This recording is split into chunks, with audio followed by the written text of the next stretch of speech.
Number 6 living gnome in 2008. A creepy gnome was caught on film in Argentina. Jose Alvarez, who filmed the gnome, reported that they caught the creature on film while larking about in their hometown of General Grammys, Argentina. He stated, "We were chatting about our last fishing trip. It was 1 in the morning. I began to film a bit with my mobile phone while the others were chatting and joking. Suddenly we heard something, a weird noise as if someone was throwing stones. We looked to one side and saw that the grass was moving. To begin with, we thought it was a dog. But when we saw this gnome-like figure begin to emerge, we were really afraid." Other locals have since come forward to say that they have spotted the gnome, and the town has been covered in a pall of fear ever since the first sighting. Number 5. The Devil's Footprints on the night of February 9th, 1855. After a light snowfall, a series of hoof-like marks appeared in the snow. These footprints, measuring 1.5 to 2.5 inches wide and 8 inches apart, continued throughout the countryside for a total of over 100 miles, and although veering at various points for the greater part of their course, followed straight lines. Houses, rivers, haystacks, and other obstacles were traveled straight over it, and footprints appeared on the tops of snow-covered roofs and high walls, which way in the footprints path, as well as leading up to and exiting various drain pipes of as small as a 4-inch diameter. There were also rumors about sightings of a devil-like figure in the Devon area. During the scare, many townspeople armed themselves and attempted to track down the beast responsible without success. Recently, on the night of March 12, 2009, more strange marks corresponding to those left in 1855 were found again in Devon.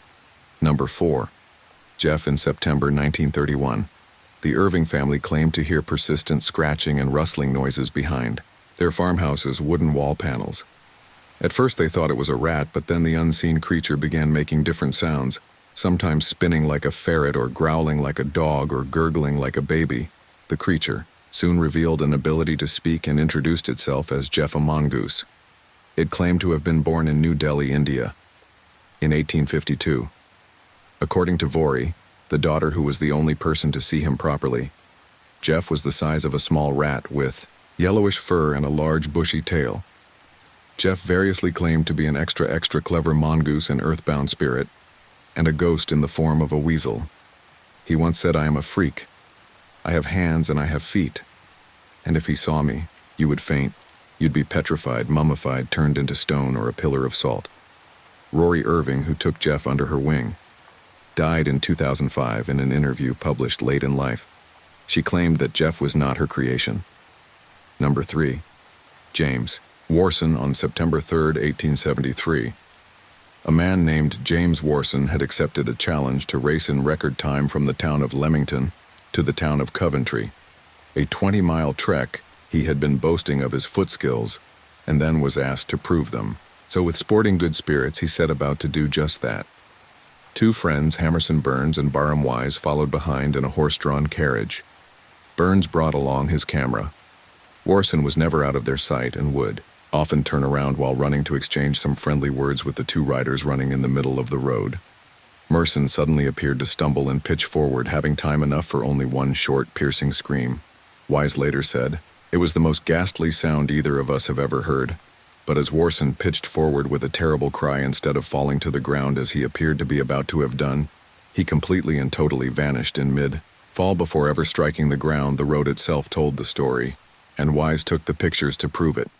There in the soft dirt were Warson's footprints. They let down the middle of the road, looked as if the runner stumbled, and there they disappeared. A search was called and the locals scoured the area for jeans.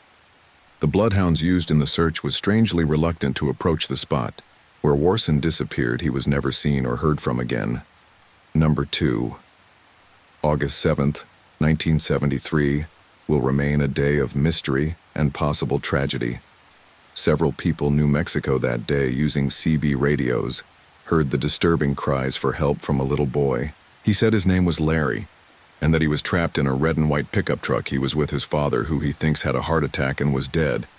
He said that they had been on a rabbit hunting trip when his father collapsed on the steering wheel. Larry claimed that the truck had flipped over into a ravine, and both doors were jammed shut, and he was unable to escape. The boy's signal faded in and out over the next few days, and was also heard in California, Wyoming, and Arizona. In a panic, Larry began to flip between channels, crying for help. Police began a search and rescue team. One helicopter pilot who was searching the Manzano Mountains in New Mexico for Larry says that he made contact with a little boy, calling for help, but he called himself David, not Larry.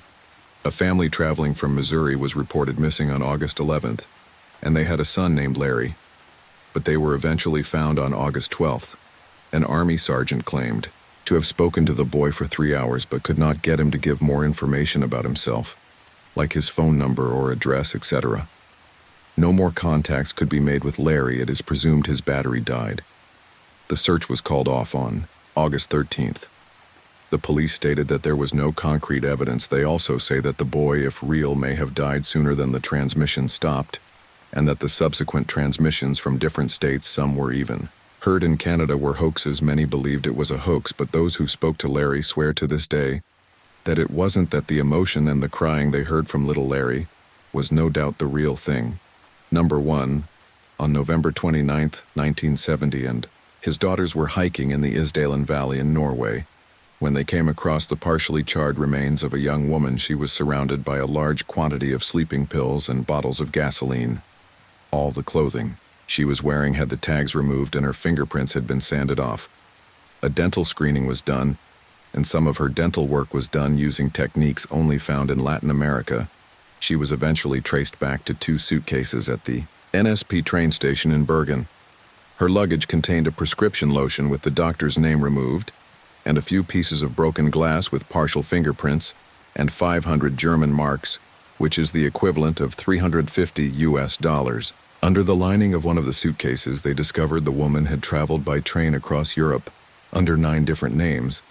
There were diaries found with her, things that contained cryptic notes that the police deciphered were codes listing the places that she had been. Witnesses say she wore wigs as she traveled and spoke several languages such as French, German, English, and Dutch.